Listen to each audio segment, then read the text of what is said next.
My friend, waiting is one of the hardest things God will ever ask you to do. You pray, you fast, you believe, yet nothing seems to change. You see others getting their blessing, moving forward, living their dreams, while you're still in the hallway, waiting for a door to open. But what if I told you your waiting season is not wasted? What if I told you that when God says wait, it's not denial, it's divine preparation? Today, we'll talk about the power and purpose of waiting, how to trust God when life seems delayed, and how to turn your disappointment into destiny. Have you ever wondered why God, who can do anything instantly, still chooses to make us wait?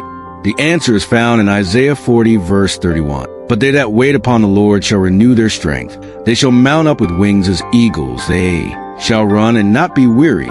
They shall walk and not faint. Waiting seasons are not punishment. They are training grounds. God is building spiritual muscles in you. Patience, humility, faith, and trust. Think about David. God anointed him king, but he didn't take the throne the next day. It took years of waiting, running, hiding, and serving before the crown was placed on his head. If David had become king instantly, he would have had the position, but not the character to sustain it. Your delay might be God's way of preparing you for the weight of the blessing. A premature blessing can crush you, but a prepared heart can carry it. Waiting can be emotionally exhausting. So how do we endure it without giving up? Stay connected to God daily. In seasons of delay, the enemy will whisper lies. God has forgotten you. But prayer, worship, and scripture keep your spirit anchored. Sir, while you wait, David didn't sit idle. He served Saul as a musician and warrior. When you serve others, you're proving to God that you're faithful with little. Don't compare your timeline to others. Your journey is uniquely designed.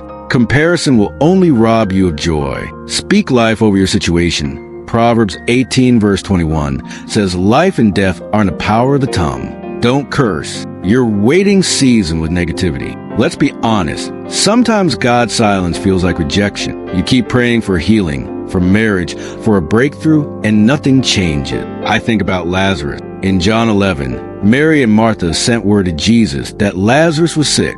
Jesus loved them. Yet he stayed where he was for 2 more days. By the time he arrived, Lazarus was dead. From a human perspective, it looked like Jesus was late. But in divine timing, he was right on time because the miracle wasn't healing, it was resurrection. Your situation may look too far gone, but maybe God is not giving you what you asked for because he's planning to give you something greater. Ecclesiastes 3 verse 11 says, he has made everything beautiful in its time. When God finally answers, the timing will be so perfect that you'll understand why he made you wait. If Joseph had been released from prison early, he might have gone back to obscurity. But because he waited, his release coincided with Pharaoh's need for a dream interpreter, and that's how he became second in command over Egypt. Sometimes a delay is aligning people, opportunities, and circumstances for your good. Surrender control. Let go of your deadline. God's calendar is different from yours. Remember past faithfulness. If he did before, he will do it again. Thank him in advance. Gratitude during waiting turns anxiety into peace. So, if you're in a season where God says, wait, don't lose heart. The same God who parted the Red Sea, raised the dead, and kept his promises to Abraham will keep his promises to you.